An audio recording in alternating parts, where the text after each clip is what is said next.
Hello everyone, welcome back to my channel. It's been a while, but I'm back again. In this documentary we're going to take a good look at serial killer Jeffrey Dahmer.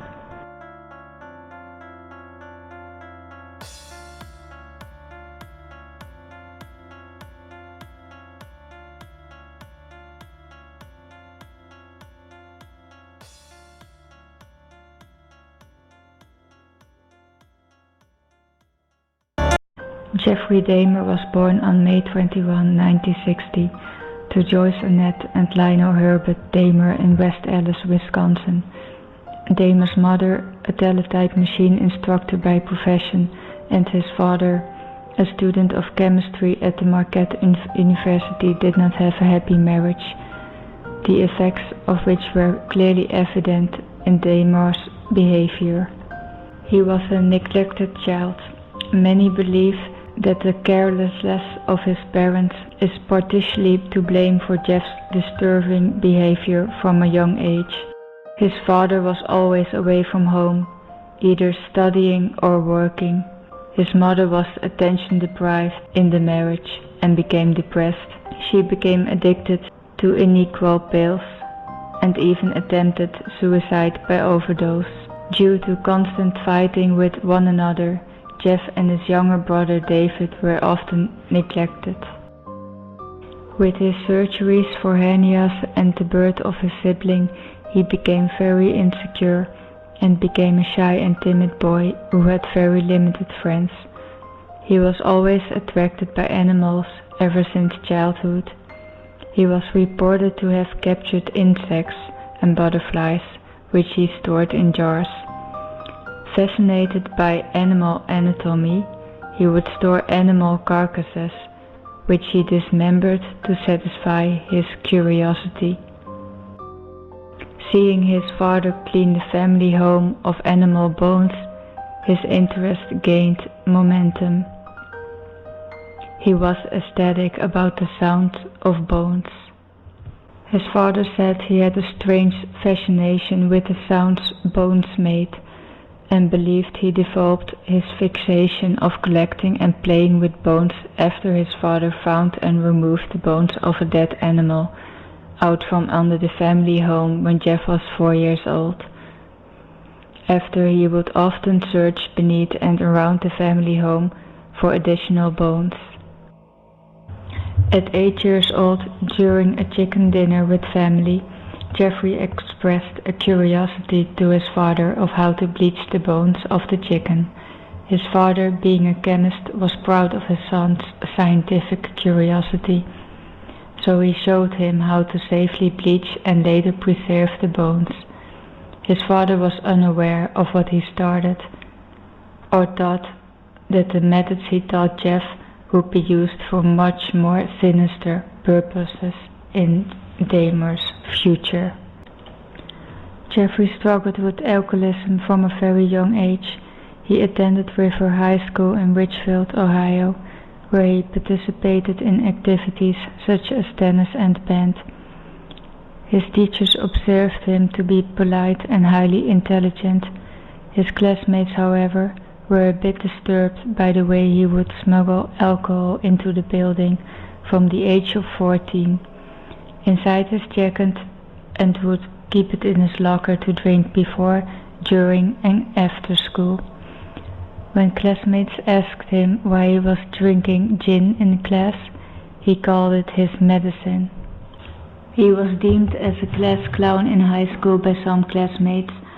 Socially awkward, sure, but he gained the attention and appreciation of some of his classmates with his odd sense of humor, often staging pranks and imitating epileptic seizures to entertain himself and others.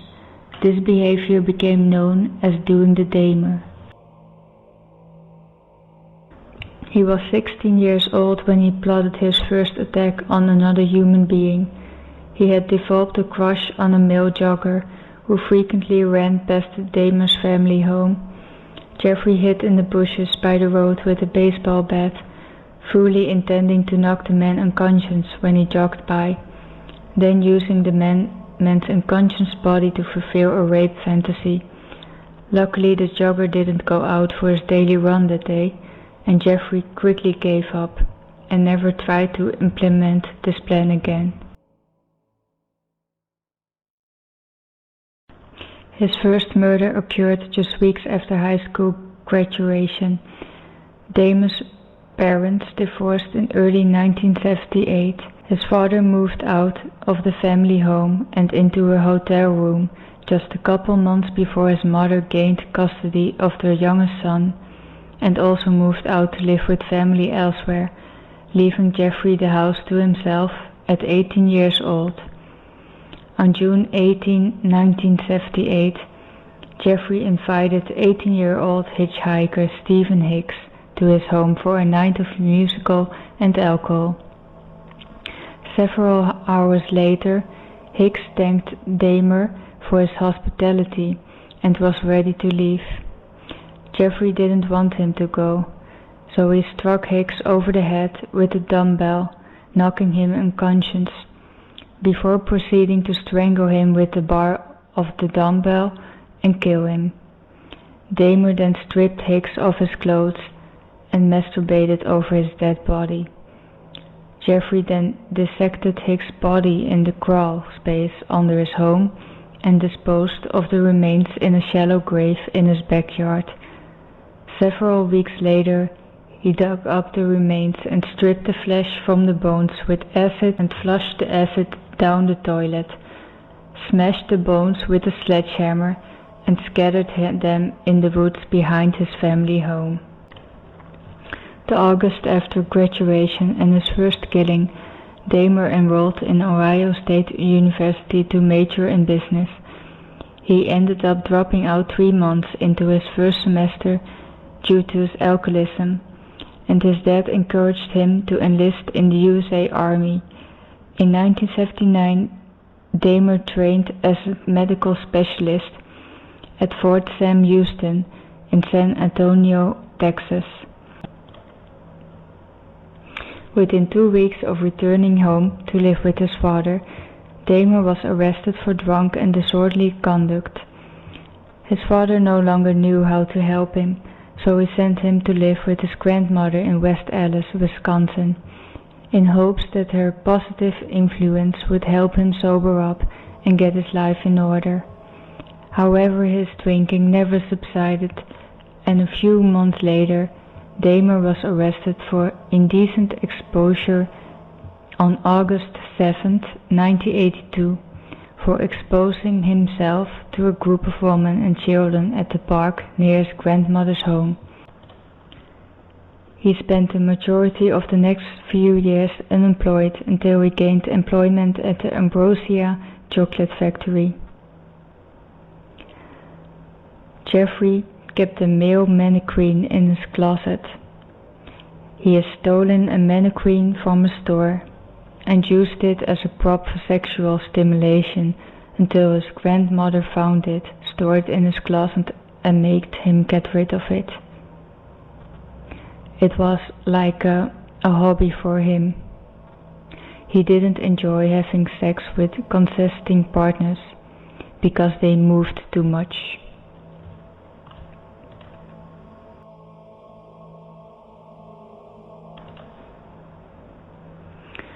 While having sex with men he met at gay bars and bathhouses, he became frustrated with the way his partners moved during sex. So he started lacing their drinks and raping them while they were unconscious. After several complaints from victims, Jeffrey lost his membership at the bathhouses, so he just started renting hotel rooms to continue his disgusting behavior. There was once a time that Jeffrey read an article in the newspaper for a recently deceased 18-year-old man, and later admitted to attempting to dig up his grave and steal his corpse, but the ground was too hard, so he quickly gave up. In 1986, Dahmer was arrested for masturbating in front of two 12-year-old boys and charged with indecent exposure, but he claimed he was simply urinating, so the charge was changed to disorderly conduct.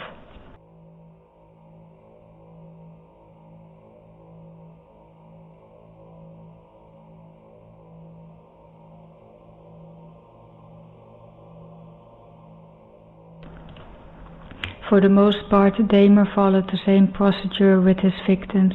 He would lure them to his home with offers of money for sex or money for private photo shoots. He would drug, rape and kill his male victims, not always in that order. Sever the limbs and head from the torso, remove the bones from the body by either using acid or by simply cutting the flesh from the bone. Then he would dissolve all remaining flesh and dispose of it. Then he would either smash the bones with a sledgehammer and scatter or discard of them. However, Dahmer always kept the skulls of his victims. Dahmer stated, "It was my way of remembering their appearances, their physical beauty. If I couldn't keep them there with me, I could keep their skeletons." On some occasions, when he found particular victims exceptionally attractive, he would preserve their entire head, hands, penis or other body parts in jars of solution. Jeffrey mostly ate the heart, bicep, liver or parts of the flesh of the legs of his victims. From the years of 1978 to 1991, Dahmer murdered 17 young boys and men, had sex with corpses, hoarded body parts and ate others. He murdered 3 but attempted to murder 4 victims in his grandmother's home while he lived with her. Stephen Tuomi, James Doc Stater and Richard Guerrero were all murdered and or dismantled and disposed of at Dahmer's grandmother's house without her knowledge. On April 23, 1988, Dahmer attempted to lure another man to his grandmother's home to murder him, but after drugging him, Dahmer's grandmother called for him, and he realized that she probably saw him bring his company into the home. So instead of killing him as intended, he waited until the man passed out from the drugs he gave him, and then Dahmer dropped him off at the nearest hospital. Dahmer's grandmother unknowingly saved that man's life. His grandmother ended up kicking him out of her house for a short time because she was tired of the late-night male visitors constantly coming into her home. On March 25, 1989, Dahmer drugged, raped and murdered Anthony Sears. He found him to be exceptionally attractive. Sears was the first victim from whom Dahmer preserved the head and genitals in acetone and stored in his locker while working at a chocolate factory. In May of 1990, Dahmer accidentally drank the laced alcohol that was intended for his victim, knocking himself unconscious. The intended victim caught on to what happened and robbed Dahmer of several items of clothing, $300 and a watch. Of course, Dahmer let it go and didn't file a police report, purposely not keeping any of the parts.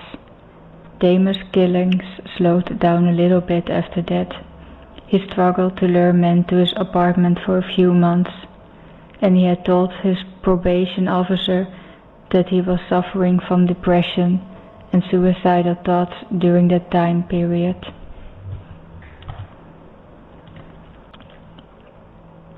He attempted to keep a couple of his victims living, but in a state of constant submission so he could have a sex slave.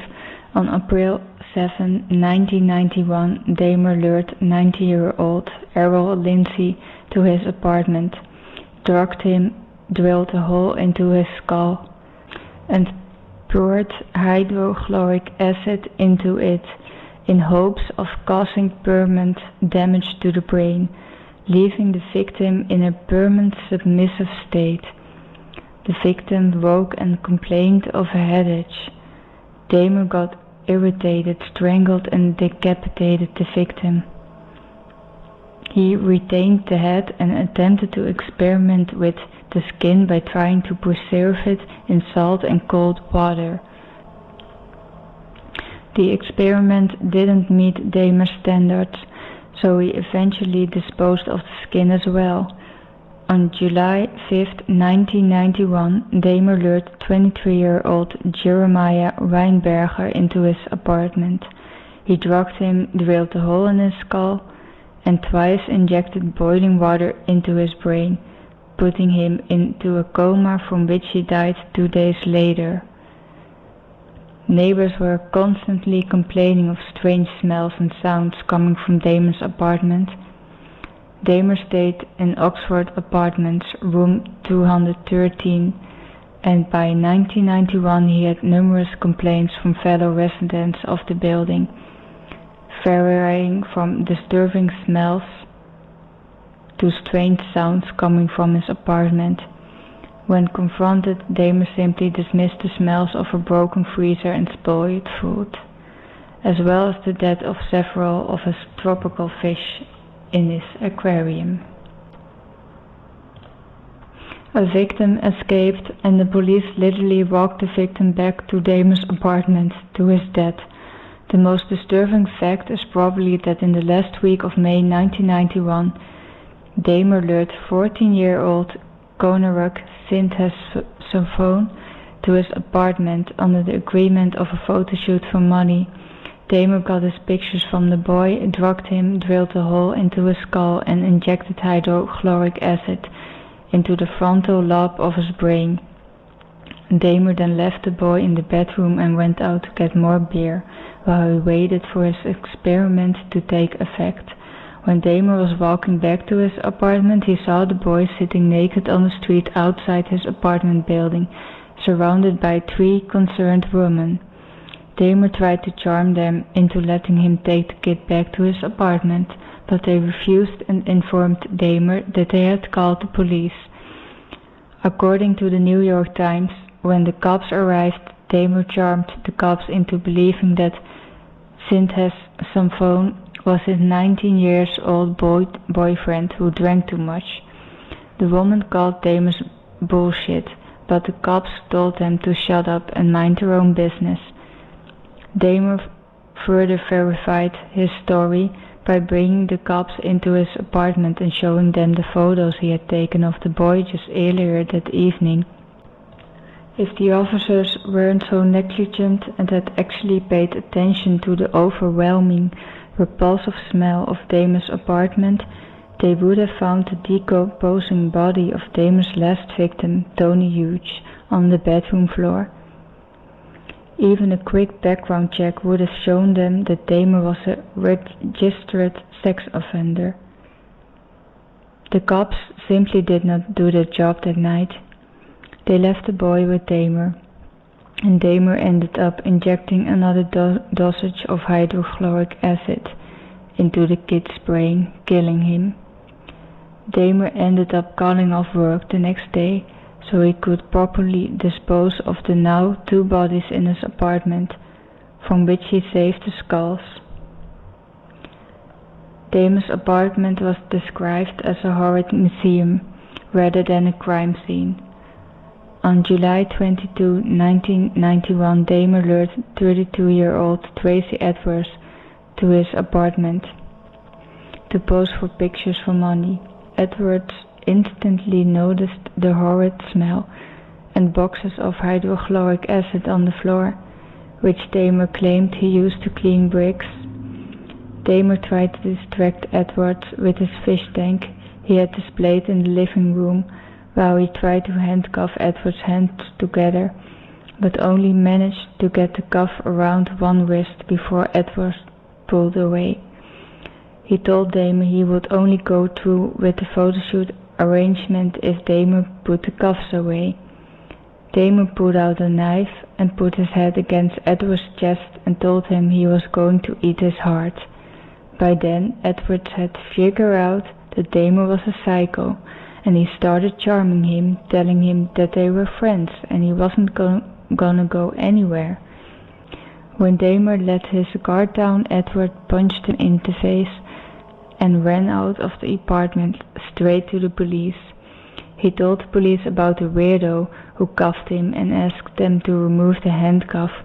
Of course, the police officers' keys didn't fit the brand of handcuff around Edward's wrist, so they had to escort him back to Dahmer's apartment so he could unlock the cuffs.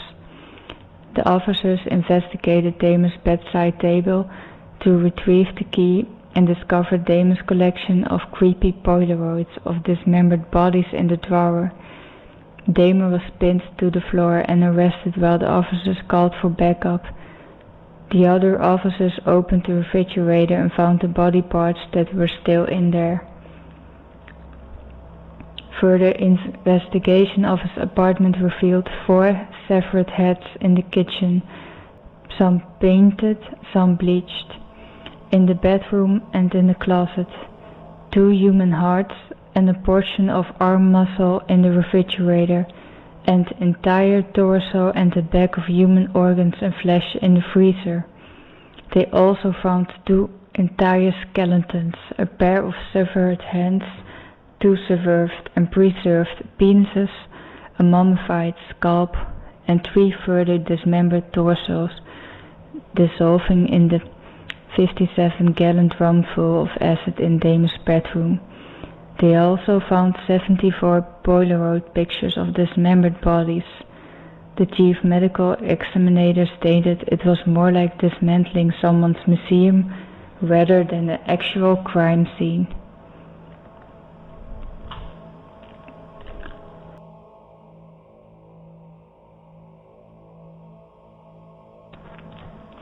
He knew better than to even bother getting a lawyer.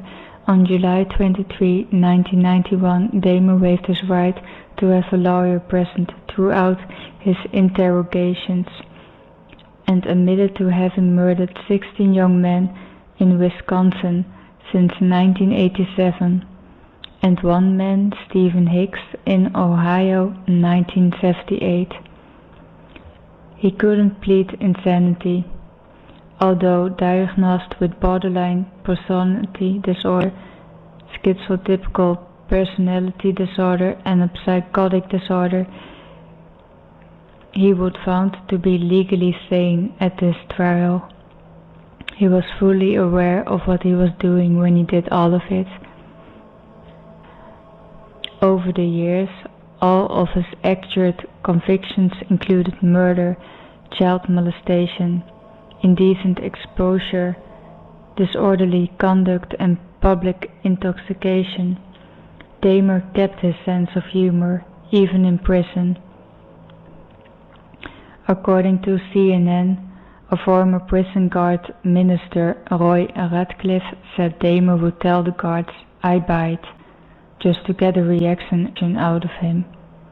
He would also shape prison food into replicas of human limbs, cover them in ketchup to imitate blood, and hide them around the prison for other inmates to find. His sense of humor got him killed.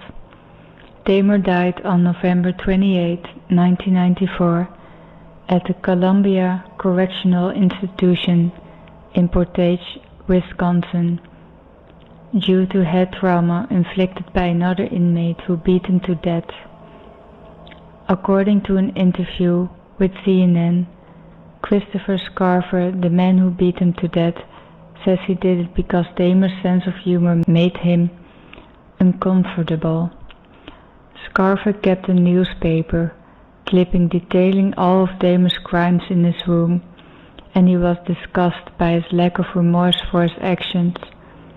Scarver murdered Dahmer in the prison bathroom by hitting him twice in the head with a metal bar he had smuggled under his clothes from the raid room. Jeffrey Dahmer was cremated, his ashes shared between his mother and father.